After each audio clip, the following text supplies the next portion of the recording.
우리는 앞에 38장 말씀에서 유다와 다말의 말씀을 보았습니다. 그리고 오늘은 이어서 요셉에 관한 말씀입니다. 요셉에 관한 말씀은 37장 말씀에서 나오고 나서 39장 말씀으로 이어지게 됩니다. 37장 마지막 36절에서 이렇게 마지막 마무리가 되었었죠. 그 미디안 사람들은 그를 애굽에서 바로의 신하 친위대장 보디발에게 팔았더라.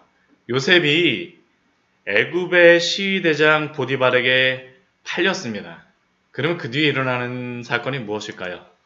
우리 오늘 1절 말씀을 보게 되면요. 바로의 시위대장 친하 친위대장 애굽 사람 보디발이 이스마엘 사람의 손에서 요셉을 산이라 라는 그런 말씀으로 시작하고 있습니다.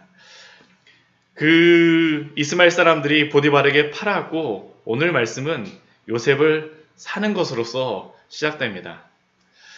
이렇게 하나님께서 이제 요셉이 애굽으로 가게 허락하여 주셨는데 요셉이 애굽으로 종으로 팔려가고 또한 종으로 보디발이 이 요셉을 사게 되어졌는데 그러면 그 이후에 요셉에게 일어난 일이 무엇일까요? 종으로 팔렸다라면 종의 신분이 되었다라면 참 그 다음에 예측을 할 수 없는 그러한 모습이죠. 근데 오늘 2절 말씀을 보게 되면 하나님이 요셉에게 베풀어 주시는 놀라운 은혜를 보여주고 있습니다. 그 은혜가 무엇입니까? 첫 번째로 여호와께서 요셉과 함께 하시는 은혜가 있었습니다. 여호와께서 요셉과 함께 하심으로 요셉과 함께 하시니까 당연히 따라오는 것은 무엇이냐 하면 요셉이 형통한 자가 되었습니다.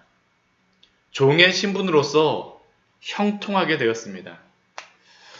종의 신분으로 도대체 형통한다라는 것이 무엇인가라고 우리가 생각할 수 있지만 하나님이 요셉과 함께 하심으로 말미암아 형통케 되어지는 것이 무엇인가를 3절 말씀에서 우리에게 설명하여 주시죠.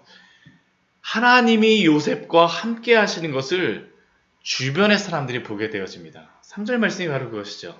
그의 주인이 여호와께서 그와 함께 하심을 보며 하나님이 그 요셉과 함께 하심이 그 주변 사람들에게 다 보이는 거예요. 심지어는 누구에게까지 보이냐 하면 주인에게까지 그것이 보이게 되어집니다. 범사에 형통하게 됨이 그 주인에게까지 보여져요. 뭐 저런 종이 다 있어? 아니 어떻게 쟤는 뭔가 하면 이렇게 일이 잘 되지? 라는 게 바로 그 보디발이 요셉을 보았을 때의 느낌입니다. 제가 섬기는 신이 보통 신이 아니구나 라는 게 바로 3절 말씀에서 그 우리에게 알려주는 말씀이죠.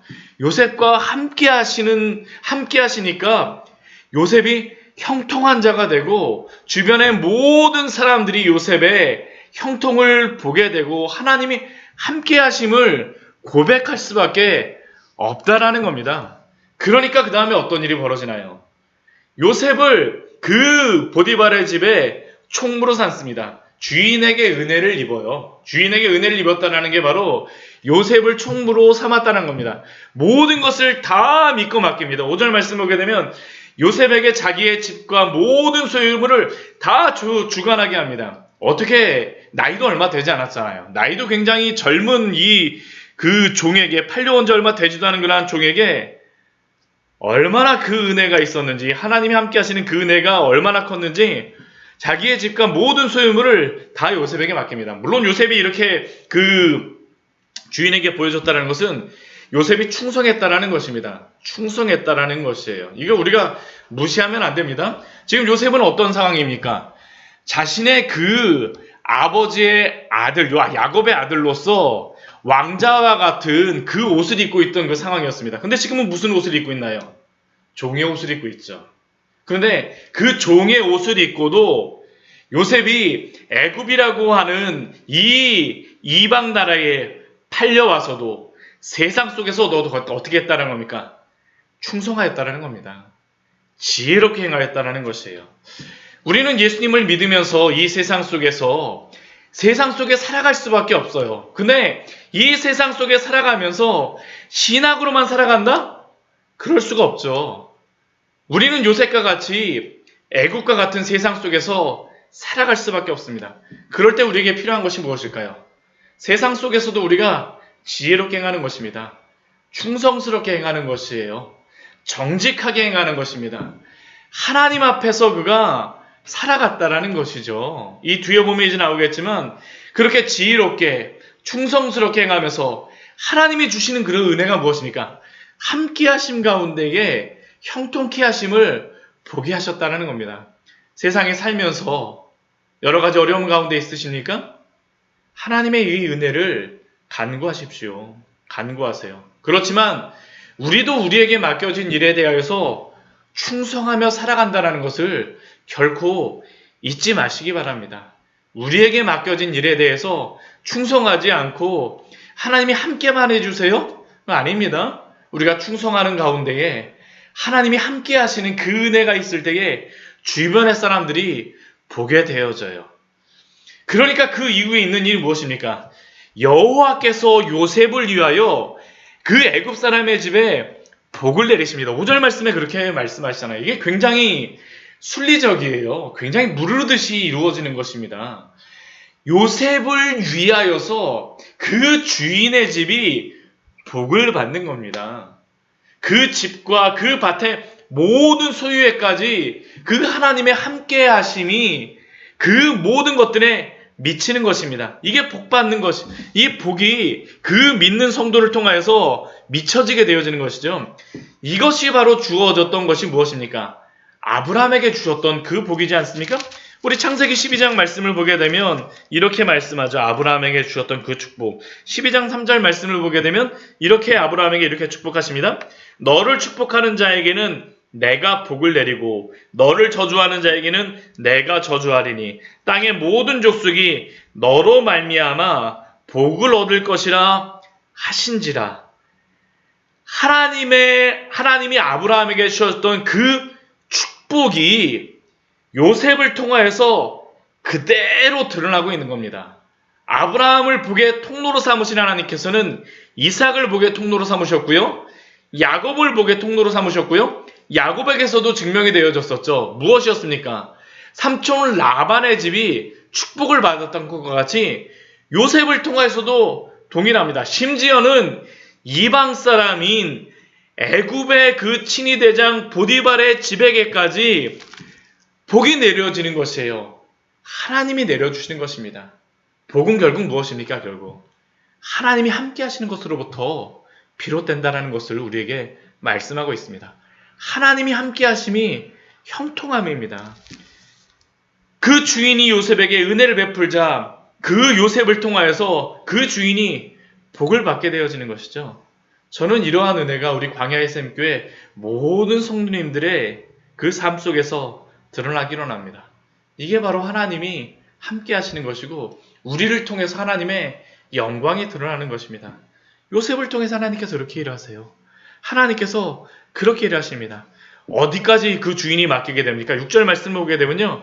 주인이 그의 소유를 다 요셉의 손에 위탁합니다. 자기가 먹는 음식 외에는 간섭하지 아니하였더라. 이 자기가 먹는 음식이라는 것은 굉장히 사적인 것 외에는 요셉에게 모든 것들을 다 주관하도록 했다라는 것이에요. 그러니까 그만큼 믿고 맡겼다라는 것이죠. 그런데 이렇게 하나님이 형통케 하심에도 불구하고 요셉에게는 또 다른 위기가 닥치게 되어집니다. 우리가 이것을 아는 게 굉장히 중요해요. 하나님이 함께 하신다라는 것은 결코 위기나 고난이 없다라는 것을 의미하지 않습니다. 위기 가운데에서도 하나님이 함께 하셨다라는 것을 우리에게 보여줍니다. 하나님이 함께 하시고 그 집안이 복을 받게 되어졌는데 어떻게 돼요? 사단이 시험해요. 사단이 시험합니다. 그 사단이 사용했던 그 인물이 누구입니까? 그 시험이 무엇입니까? 보디발의 아내가 요셉을 유혹하게 되어지죠. 우리 7절 말씀에 보게 되면 그 6절 말씀에 앞에 말씀에 보면 요셉이 너무나도 잘생기고 아름다우니까 보디발의 아내가 요셉에게 눈짓을 하면서 유혹을 하는 겁니다. 근데 요셉은 어떻게 합니까? 거절을 해요. 그 거절을 하면서 그냥 거절하는 게 아니라 굉장히 지혜롭게 이야기하죠. 할 말은 다 합니다. 우리 그리스도인들 지혜롭게 말하는 것이 필요하죠. 그 주인의 아내에게 무엇이라고 이야기합니까? 주인이 나에게 모든 것을 다 맡기고 금하지 아니한 것이 없지만 금한 것은 당신뿐이니 당신은 그의 아내이기 때문입니다. 주인의 사적인 소유물에 대해서는 나에게 손대지 말게 하셨어요. 그래서 그 요셉이 말하는 것이 무엇입니까? 내가 어찌 큰 악을 행하여서 하나님께 죄를 지으리까? 요셉은 여기에서 두 가지의 그러한 죄를 범할 수 없다라고 말하고 있는 것입니다. 이것은 우리가 이 세상 속에서 살아가는 두 가지, 우리도 동일하게 적용되는 것입니다. 첫 번째 것은 무엇입니까? 첫 번째는 보디발의 이러한 명령을 어김으로 말미암아 주인에게 죄를 지을 수 없다라는 것이죠. 이것은 요셉뿐만 아니라 이 시대를 살아가는 우리들에게도 필요한 그러한 지혜가 아닙니까? 우리가 직장이나 사업에서 또한 일을 할 때, 우리에 맡겨진 그러한 세상적인 일을 할 때에 우리가 가져야 될 그러한 윤리의식이죠. 하나님의 백성은 위에 섬기는 세상의 그러한 주인을 향하여서도, 상관을 향하여서도 회사에 정해진 규칙과 질서를 따라야 된다는 것입니다. 그리스도인이 정직하게 행하지 않으면 어떻게 될까요? 하나님의 영광이 가려지는 것이죠. 오늘 말씀에 오게 되면 요셉은 정직하게 그 주인의 질서와 규칙을 존중하며 위에 사람을 존경하고 있습니다. 이것이 요셉을 통해서 우리에게 보여주시는 것이죠. 또한 우리가 따라야 될 그러한 이 세상 속에 살아가는 그리스도의 삶의 방식이 아니겠습니까? 그런데 이것만이 아닙니다. 요셉이 이렇게 행하는 중요한 이유가 있죠. 요셉이 이렇게 주인에게 죄를 범하는 것은 누구에게 죄를 짓는다라는 것입니까? 우리 9절 뒤에 말씀해 보게 되면 어찌 이 큰 악을 행하여 하나님께 죄를 지으리까 라고 그가 고백을 하고 있죠. 이것이 굉장히 중요한 것입니다. 우리가 세상에서 악을 행한다라고 하는 것은 단순히 그것은 사람에게만 악을 행하는 것이 아닙니다. 하나님 앞에서 하나님께 죄를 짓는다는 것을 우리는 항상 잊지 말아야 됩니다. 그리고 이것이 바로 요셉이 애굽 속에서 하나님의 백성으로 살아가는 삶의 방식이었고 기준이었습니다. 사람 앞에서가 아니라, 사람에게 잘 보이기 위하여서가 아니라 하나님 앞에서 정직하게 살아갔다는 것이죠. 하나님 앞에 정직하게 우리도 살아가야 됩니다. 사람에게 잘 보이기 위해서가 아니라 하나님 앞에서 정직하게 살아가십시오. 그러나 요셉이 이렇게 그 주인의 아내에게 말했음에도 불구하고 이 여인이 어떻습니까? 우리 뒤에 말씀에 보게 되면 요셉이 그 집에 그 여인이 어떻게 하냐면 우리 10절 말씀을 보게 되면요. 날마다 요셉에게 청하였다라고 말합니다. 날마다 요셉에게 청하였으니 날마다 요셉을 유혹했다라는 것이죠. 이것은 죄가 얼마나 무서운지를 우리에게 보여줍니다. 죄는 우리로 하여금 얼마나 끈질기게 유혹하며 죄에 넘어가게 하는지 우리는 기억해야 합니다. 죄는 계속 요구해요. 계속 요구합니다. 우리를 계속 유혹합니다. 그러나 이러한 죄의 유혹에 넘어가지 마십시오. 요셉은 오늘 말씀을 보게 되면요. 그 여인의 소리를 듣지도 않았다라고 이야기를 하고요. 심지어는 그녀와 함께 하려고 하지도 않았다라고 말씀하고 있습니다. 이러한 유혹 속에 있을 때에 우리는 그 소리도 듣지 말고 가까이 하지도 말아야 합니다. 우리가 그 유혹을 이기는지 못 이기는지 나의 믿음을 시험하겠다라고 결코 그러한 죄의 불구덩이 속에 들어가지 마십시오. 이건 지혜가 아닙니다. 죄가 있을 때에 우리가 할 수 있다면 최대한 피하세요. 최대한 피하십시오. 우리가 죄에게 우리가 일부러 노출될 필요가 없습니다. 그 죄의 소리를 듣지도 말고 가까이 하지도 말아야 됩니다. 가까이 하지도 말아야 돼요. 이것이 오늘 성경을 통하여서 주시는 또한 중요한 진리의 말씀이죠. 진리의 말씀입니다. 그런데 요셉이 이렇게 그 여인을 피하였을 때 일어나는 것이 무엇입니까? 요셉이 옥에 갇히게 되어져요. 이 뒤에 보게 되면 그 어느 날 그 요셉이 그 집에 들어가자 그 여인만 있었어요. 그러자 그 여인이 어떻게 합니까? 요셉의 옷을 붙잡죠. 못 도망가게 해요. 그러니까 요셉이 어떻게 합니까? 그 자기의 옷을 여인의 손에 버려두고 밖에 나가매. 옷을 버려두고 밖에 나가요. 그러니까 어떻게 할까요? 이 여인이 소리를 지르는 겁니까? 주변의 사람들에게 소리를 질러서 이 히브리 종이 데려다가 나를 희롱하게 하였다라는 것이죠. 희롱하게 하였다라는 것입니다. 그리고 이 여인이 어떻게 합니까? 그 자신의 그 남편이 들어왔을 때에 그 남편에게 얘기합니다. 그 17절 말씀을 보게 되면 당신이 우리에게 데려온 히브리 종이 나를 희롱하려고 들어왔다가 내가 소리 지르니까 이렇게 도망하였다라고 이야기하는 것이죠. 그러자 요셉이 어떻게 됩니까? 감옥에 갇히게 되죠. 그 주인이 노하여서 요셉을 감옥에 갇히게 하였다라고 말하고 있습니다. 요셉의 상황이 참 기구하지 않습니까? 그 자신의 그 아버지의 왕자 같은 그 옷에서 종의 옷을 입혔다가 이제는 옥에 갇히게 되면 어떤 옷을 입게 되는 겁니까? 죄인의 옷을 입게 되어지는 것이죠. 죄인의 옷을 입게 되어지는 것입니다.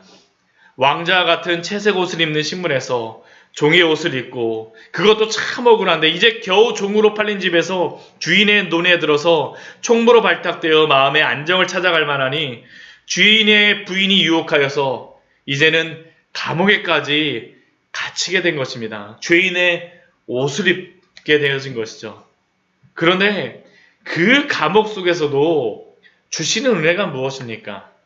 오늘 20절 말씀을 보게 되면 요셉이 옥에 갇혔으나 그 옥에서도 하나님이 주시는 은혜가 무엇이에요? 여호와께서 요셉과 함께 하시고 하나님이 그 감옥 안에서도 함께 하셨다는 겁니다. 그리고 인자를 더하셨다라고 말씀하세요. 이 인자는 헤세드입니다. 헤세드예요. 그 간수에게 그리고 그래서 은혜를 받게 하십니다. 앞에 보디발의 집에서도 하나님이 함께 하심으로 보디발에게 은혜를 입었다라고 말씀하셨는데 감옥에 가서도 동일한 겁니다. 그래서 그 뒤에 말씀에 보면 어떻게 됩니까? 간수장도 요셉에게 옥중죄수의 일을 다 그에게 맡깁니다. 놀랍게도 감옥의 죄수가 감옥에서 총무의 역할을 하게 된 겁니다. 총무의 역할을 하게 된 것이에요. 그리고 심지어는 그의 손에 맡긴 것을 그 간수장이 살펴보지 아니하였다라고 말씀합니다. 동일하게 요셉은 이 감옥 안에서도 성실하게 행하였다는 것을 우리가 알 수 있죠. 알 수 있죠. 그리고 그 가운데에서 주신 은혜가 무엇입니까? 하나님이 함께 하심으로 말미암아 그 간수장에게 은혜를 받게 하였다는 겁니다. 그래서 요셉이 범사에 형통하게 하나님이 하셨다라고 오늘 말씀을 마무리하고 있습니다. 그런데 우리가 이 말씀을 볼 때에 한 가지 우리 스스로에게 한번 질문을 해보았으면 좋겠습니다. 여러분은 이러한 하나님의 놀라운 축복을 받기를 원하십니까? 여러분은 종으로서 혹은 감옥의 죄인으로서 형통함을 원하십니까? 아니요. 대부분 우리들은 요셉과 같이 종이 되는 상황이거나 혹은 죄수로 있는 그 상황은 형통한 것이 아니라고 생각을 합니다. 그렇지 않나요? 더군다나 요셉은 억울하게 종이 되고 억울하게 죄수가 되었습니다. 이 상황은 정말로 요셉에게 미치고 팔짝 뜰 일이지 형통한 일이 아닙니다. 그런데 성경은 무엇이라고 말씀합니까? 하나님이 함께 하심으로 요셉이 형통하였다라고 말씀합니다. 왜냐하면 형통이라고 하는 것은 하나님이 함께 하시는 것이기 때문입니다. 그리고 더 중요한 이유는 요셉이 이 중에 하나라도 한 단계라도 거치지 않는다면 그는 애굽의 총리가 될 수 있었을까요? 아니요. 사랑하는 성도 여러분, 성도의 형통함은 세상이 말하는 것과 같이 세상의 정의와 같이 세상적인 복과 풍요로움을 의미하지 않습니다.